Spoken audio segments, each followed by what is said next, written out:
Kisumo kama johala maloko e chiro ma Ahero e sub-county Manyando oseoten county ma Kisumo kuom jwang'ogi kendo loko negi tokgi kotenore kod arita kod ler mar chirono. Gilero ni ngimagi ni kama rach kotenore kod kata weche mag gamo tuoche mopogore kaluwore kod lil mar chirono, ahinya to muya mang'we masani koro kwako chiro makata onge kaka ginyalo uso nikech dinruok mar odundu mar minyaga e chirono, mabende en midhiero maduong' ma osebedo ka chandogi kuom kinde. Gibogo mar biro weyo solo suru ponono ni sirikal ok bi winjo ywakgi tok jumachiel. Millicent Adhiambo miyo waler mathoth ka bende entiere kanyo achiel kachiel. Hero kamana nyasimfros achiel kachiel kwa wuoke chiro ma Ahero kuma wan kod johala jotelo kar chiel kod jodak ma wuoke alwora ni mabende gin kod ywak magisebedo ka gichwalo kuom kinde kotenore kod lil mar chiro ni endi ahinya to kokalo kuom dinruok mar odundu mar minyaga mabende en kuom igni modhuro ka odundu no endi gisebedo ka gigodho kendo giketo twak mopogore opogore kod jotelo mowinjore ong'i kaka odundu no inyalo losi kata kamano ywak gi no osebedo ka gore Lwanda. Dhir gi achiel kachiel mondo mi ginyiswa ni to ywak magin go ka kod kwayo magin godo ne piny owacho kata jogo ma ochung' ne neno ni chiro owinjo ket ni obedo kama ler en mage machiegni ahinya koro maga jwang'. Ka ng'achako kodi king'iyo kamera ichak gi nyingi monisa ni to e chiro ni ma Ahero aneno ka uchokoru kae ji mang'eny, ywak mane ma un go maduong' to kotenore gi ywagni kwayo mane ma un godo e wi ywak ma udwa pedho e nyim jopiny kaachiel kod piny owacho. Mokwongo iluongone Roberto Uko, wan kaka jotelo mag chiro mar Ahero waywak kendo wamedo ywak ne county government ma Kisumo ni alwora mar Ahero ok ni kare, lil ni malo, mtaro olil kendo pi ringo kamoro amora. Omiyo wakwayo county government gi loch mantie ni ka giyie to gikony johala nikech ohala ma Ahero ema kelo more revenue koluwore gi Kisumu Kibuye. Mane kwayo ma an go gisani. Hero kamana nya machiegni kaka jakom inyalo wacho ang'owa chien kanyo kane wawuoyo ne nyaloro ni isebedo ka igo mbaka kod jotelo e wi lil mar Ahero kaendi to gigo kosebedo ka dhi kare inyalo wacho ang'o mathoth e wi mano? An kaka jakom ma Ahero nyinga Evelyn Atieno, nyinga mang'era Gwen Nyaimbo, wasebedo kwa wuoyo gi jotelo motelo nwa i Ahero ka mek jo county government kaluwore kod kaka chiro chal. Mataro lil, joma uso alwora mar mataro no ok dhi maber ahinya kech kata tuo mar kolera ginyalo yudo. En kama kikale tiwene en minyaga mar ji mosebudho kanyo. Asetemo ka jakom ka wuoyo kod county government morito wa i Ahero ka mondo ging'inwa kaka chal mar Ahero chal ok osebedo. Koro sani wakwak wan ka giyie mondo mi gikonywa mondo wati kama ler kech wajuogo revenue to service maber waonge go. Koro akwayo county government motelnwa kod Peter Nyang' Nyong'o kaachiel kod assistant mare Owili Daktari mondo mi gimedwa jotich mamoko manyalo losonwa Ahero mondo Ahero bed maler. Nikech kwa penjo joywecho tinyisowa ni jochok revenue te mantiere to joywecho onge. Koro wakwayo ni mondo gimiwa kata casualt moko manyalo konyowa loso chiro mondo mi ler mar Ahero mondo bed maber. Ler ne mwakwayo. To kok wanyal winjore e yor ler, wabro bet kodgi piny, to wapogo. Wajuogo tich ariyo to days modongo gijuogo.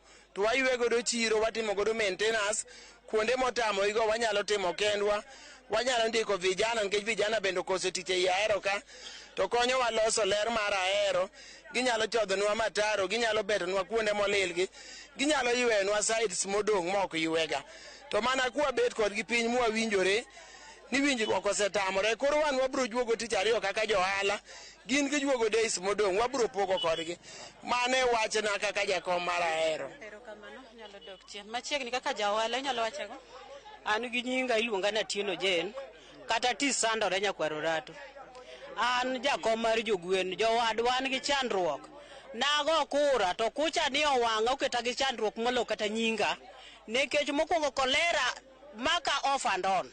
Asika di hospital nikech en diep gi ng'ok, Ahero lil makaka konyo onge to juok to wajuogo. Chuni ni ywe kamibete kendi to eka wang'i odhiambo to jojuok biro. Koro kwang'e ni wan gi waloko koso ndikwa gi jo government mondo wayuch walos Ahero maber nikech en koko masegoyo ndalo mang'eny.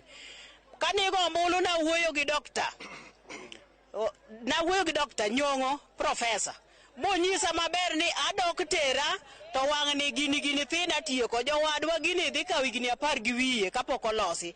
An kamolil ma kata ka wang'u nene picha mano makno adwa ng'ok kolera nega joka ma atisi sandore ya Ahero ka malit kendo mogik. Omiyo akwayo gavana marwa nini ya idia konya kik atho chon abia chaka goni ombulu mondo Ahero bed maler. Pero kamano machiegni kaka jalno mochung' ne johala duto nyalo wacho ang'o wach ni endi. Ero kamano ahinya adwoko ero kamano Ramogi TV kuom chopo dala mar Ahero ka. An kaka jatelo mar johala an iluonga ni William Ayodo atelo ne johala ma Ahero ka. Wiya kuot kata gitelo ne jowagi nikech kama johanda use magitimo ohala gitimo ohala kamolil. Gitimo ohala kamolil nikech no Ahero ka emoko ndike joma ywe chiro to pesa tikawo. Ok ang'eyo ni mano bedo nang'o. Koro akwayo county government motelo gi Professor Nyong'o ni koyie to konywa orwa kata director mar trade and markets Ahero ka mondo okonywa mondo wang'e ni Ahero nyalo bedo maler nade.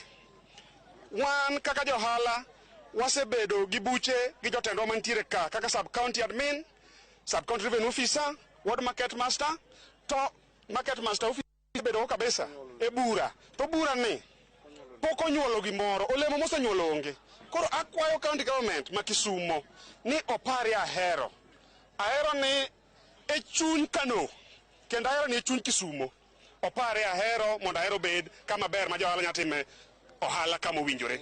Kaka jotel ne biashara bende un gi ndalo mumiyo sirikal mondo bi otime gimoro koso un gi chenro mane ka oponi ywak wuok ochopo kare. Gisani ka ywak wuok ochopo kare wamiyo sirikal ma Kisumo ndalo 7 ma kochopo wik manyien tich 2 to juok onge dala mar Ahero ka. Mano e kaka wapange mana ka gibet kodwa piny maginyiswa kaka gidwa loso Ahero ler mar Ahero kaka dwa bet to wabiro winjo ywak gino nikech wan bende johala negowa. Ok wanyal bet ni watelo ne joma loko kama lil magiyudo tuoche mopogore opogore ji tuo mang'eny nikech lil mar Ahero. Koro eru kamano ahinya Ramogi.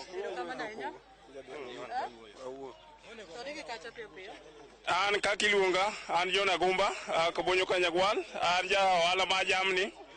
Wakwayo county government ma Kisumo kotudore gi Anyang' Nyong'o gi Dr. Matthew Wili kaka wan jodhok ndara ma donji center ma chiro tamo wakadho ka koth ochwe. Mar ariyo choche richo kar kanyo making'iyo kar kanyo jamni lal nikech ong'enge mano chiel go sawore te kata mano ofis mantiere kar kanyo onge chodho udi gi onge king'iyo kaka onge ng'ama nyalo ywe management maber onge. Koro wakwaye kendo wakwaye gi muolo matut ni mondo Ahero mo consider nikech Ahero ma kibuye luwo nikech pesa mar ae ka kanyo kata libamba babiro ma kabila mopogore opogore jolango biro jogine biro mondo ng'i kaka onyalo loso nwa choche. Erokamano mane kwayo mara. Erokamano katieko. Aya an iluonga ni Jofri Onyango. An Jofri Onyango an awuoyo security ma Ahero. Security mar Kisumo County rach kabisa. Wahinyore kendo jokuoge ng'eny ma ikwalowa mosiko nikech ndara rach ma kaka jokuoge nyalo kaka polis nyalo geng'onwa jokuoge onge. Koro an takwayo ni Professor Peter Anyang' Nyong'o miyowa security mabeyo manyalo konyowa Kisumo County. Mane wach manyalo wacho. Okay, anano Onyanga Jwang'.